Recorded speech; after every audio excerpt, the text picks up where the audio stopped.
Finir le plan France très haut débit n'est pas une évidence. Des difficultés techniques, des budgets en souffrance mettent en danger aujourd'hui l'accès de tous les Français à la fibre optique. Alors que le sujet du numérique a été dispatché, j'ai envie de dire, entre plusieurs ministères à Bercy, à la recherche, à l'industrie. On voit un politique donc qui se fait très discret sur ce sujet du très haut débit, pour ne pas dire absent.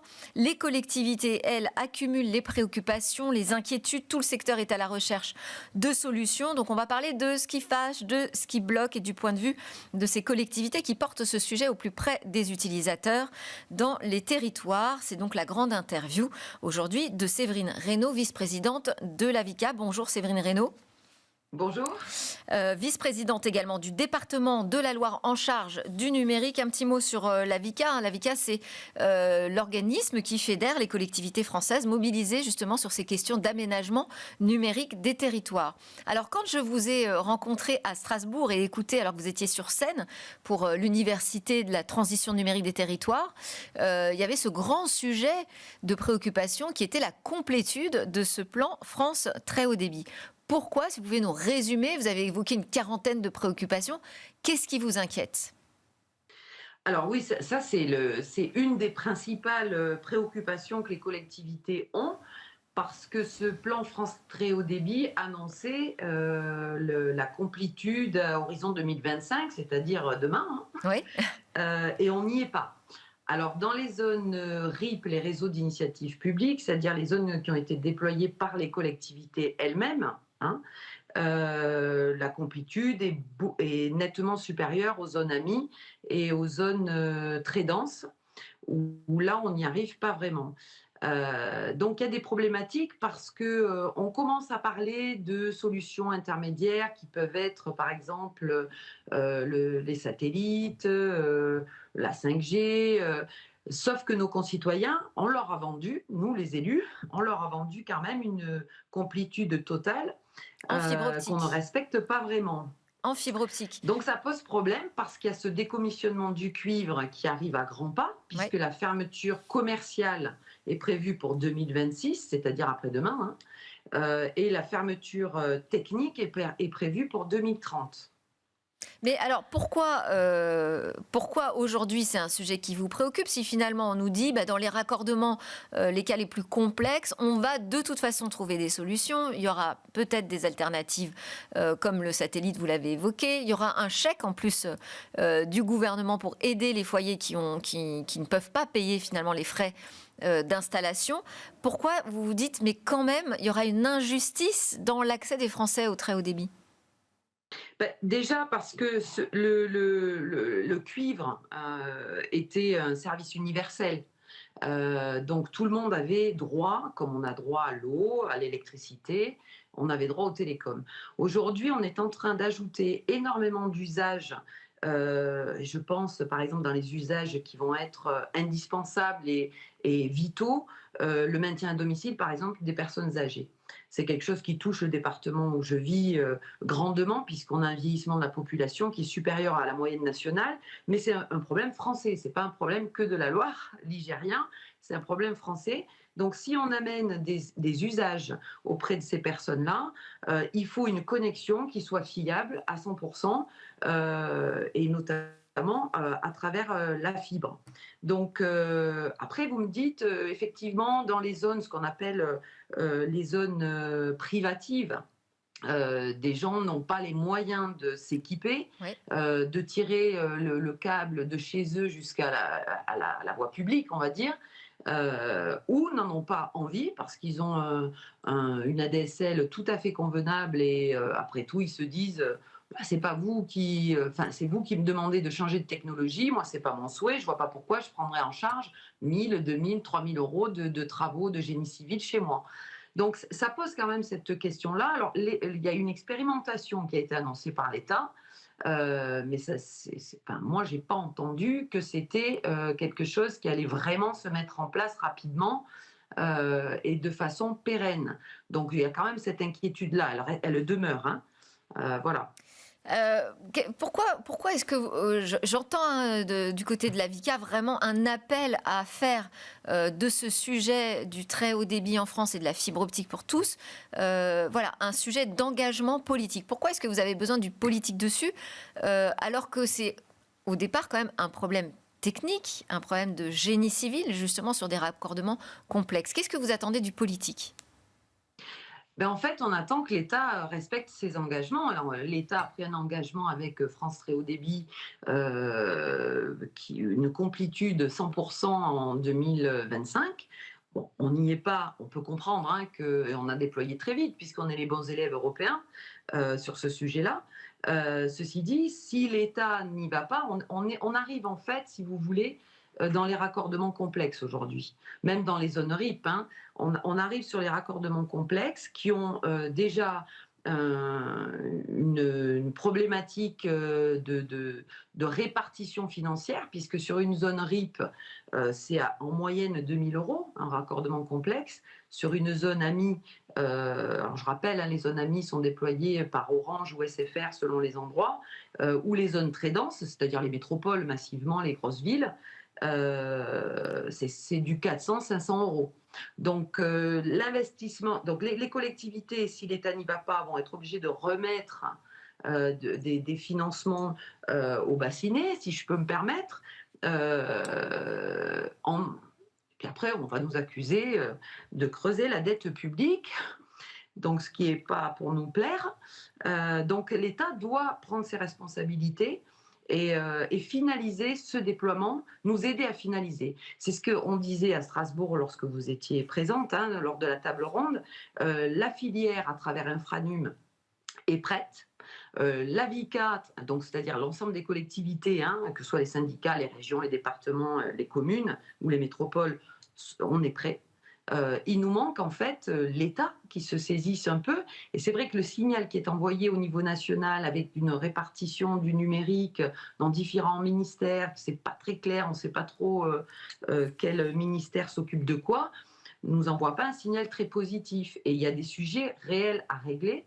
On l'a vu, alors moi je viens de la commune de Rive-de-Gier, vous avez dû voir l'actualité qui a été inondée dernièrement.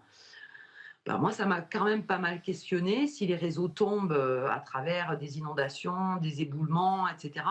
En fait, on ne peut plus rien faire. On n'est plus. Je me disais, si jamais on n'avait pas ces moyens télécoms, on a la chance, ils ne sont pas tombés.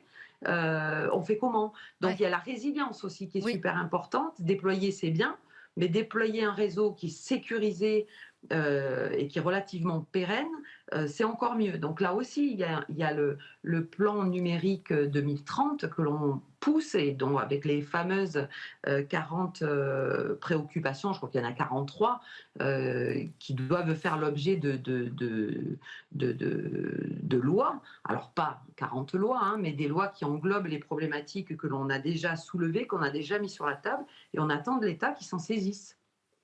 Oui, alors il y a cette question du financement. La Caisse des dépôts, je l'ai entendu dire justement sur cet événement qu'il faudra un outil pour financer finalement collectivement les investissements qui n'étaient pas prévus il y a 10 ans, parce que tout n'a pas été anticipé. Ce qui n'a pas pu être non plus anticipé, c'est tous ces travaux, vous l'avez dit, sur la résilience, avec la question de la durée de vie finalement du réseau et la résistance aux catastrophes climatiques, par exemple. La VICA demande aussi de créer une structure pour le génie civil manquant. Et puis, on a donc Patrick Chaize, sénateur, président de la VICA, qui a un projet de loi sous le coude. Qu'est-ce qu'il dit, ce projet de loi, et est-ce qu'il pourrait être déposé là, dans les jours qui viennent? Alors écoutez, Patrick Chaize, ça fait plusieurs années hein, qu'il porte ce sujet, et notamment dans ce projet de loi, le fonds de péréquation.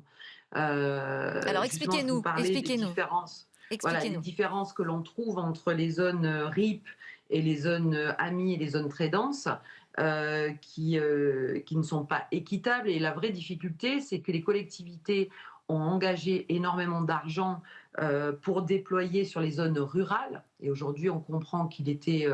on mesure à quel point, avec les usages qui se rajoutent, il était essentiel de le faire. Parce que sinon, on aurait eu comme en Allemagne, c'est ce qui se passe en Allemagne. En Allemagne, ils déploient, c'est les opérateurs d'infrastructure qui déploient sur des zones très denses, parce que l'entreprise a besoin d'une rentabilité, ce qu'on comprend tout à fait.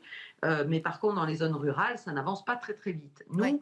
les collectivités, on s'est alliés, on s'est mis ensemble pour financer ces RIP, ces réseaux d'initiatives publiques, et aller chercher, j'ai envie de dire, la cabane de chasseurs, c'est ce qu'on a fait dans la Loire, hein, pouvoir la fibrer. Ça a eu un coût, et aujourd'hui, on se rend compte qu'en fait, ces RIP pourraient avoir un modèle économique qui ne soit pas viable.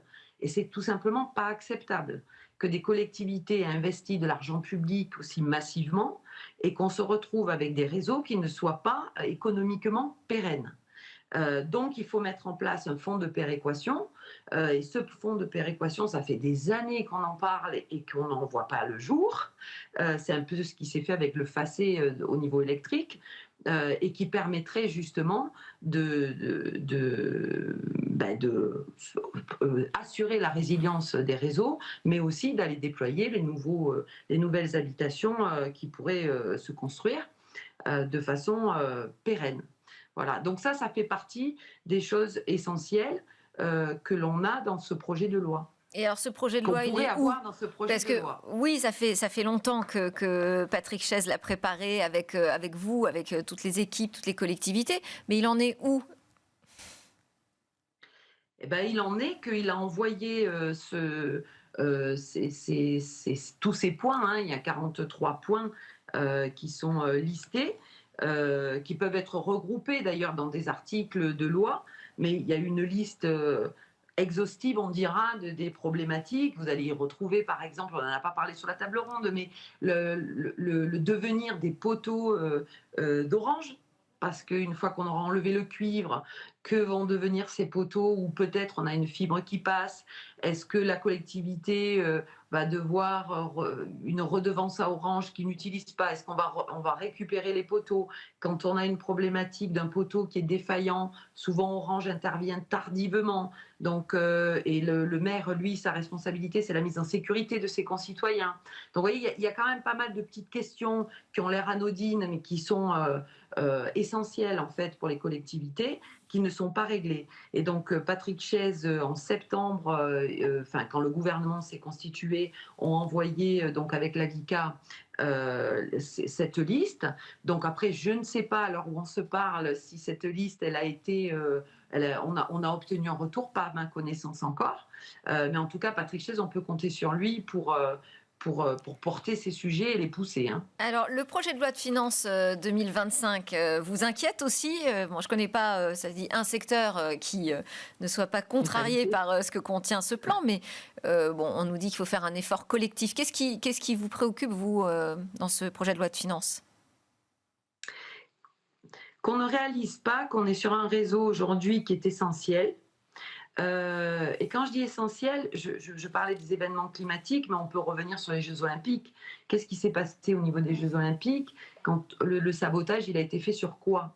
Au niveau de la SNCF, sur les télécoms. Ouais. C'est une coupure de câble fibre qui s'est passée parce que c'est la meilleure façon de paralyser aujourd'hui un pays.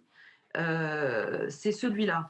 Euh, donc, pas prendre la mesure qu'on a un réseau qui est devenu essentiel, indispensable, et on n'est qu'au début de... Pour moi, on change de monde, on est en train de changer de monde, on rajoute de l'intelligence artificielle, donc on a besoin aussi de cybersécurité. Mais là, Énormément. si on parle juste du projet de loi de finances, il y a un coup de rabot quand même qui est prévu sur le plan France très haut débit. Donc ça veut dire quoi? Ça veut dire que c'est les collectivités qui vont devoir assurer la trésorerie de l'État finalement? Bah écoutez, moi j'espère que l'État va revoir sa copie, parce que les collectivités, et moi je siège pardon, au département de la Loire, euh, c'est compliqué. Ouais. On a des baisses drastique, des recettes, on n'a plus d'impôts de fiscalité directe, donc on est acculé avec des augmentations chaque fois qui sont décidées par l'État, quand l'État augmente le RSA, alors même si on est content pour nos concitoyens, à nous ça se traduit en millions, sans jamais les compensations annoncées au démarrage de la délocalisation du RSA. Donc les C'est collectivités, est-ce qu'elles auront les moyens? J'en suis pas sûre. Séverine Reynaud. Je ne le crois pas.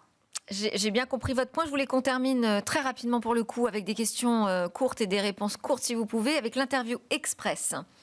Alors, ce sont des questions très binaires. Vous allez voir, oui ou non, tous les Français auront accès à la fibre optique. J'ai envie de dire oui, là. Pour ou Je vais y contre croire. pour ou contre des solutions alternatives dans les cas de raccordement complexe, solutions comme le satellite. Eh bien, je dirais contre, parce que sinon, ils vont y aller trop vite. Vrai ou faux, les élus et les Français aussi ne sont pas toujours convaincus de l'intérêt de passer à la fibre optique. Vrai. D'où J'aime la ou- nécessité d'un plan de communication nationale qu'on attend avec impatience. Ah ouais, sur lequel vous attendez le politique aussi, j'imagine. Oui. J'aime ou j'aime pas la fin des communications par le réseau historique sur le cuivre. Bon, je ne sais pas si j'aime, mais je pense que c'est à venir. C'est beaucoup plus vertueux la fibre que le cuivre, hein. J'y crois ou j'y crois pas à l'aboutissement du plan France Très Haut Débit comme prévu en 2025. J'y crois, mais pas 2025, avec un petit décalage. Merci beaucoup. C'était donc votre grande interview, Séverine Reynaud. Je rappelle que vous êtes la vice-présidente de la VICA. Merci.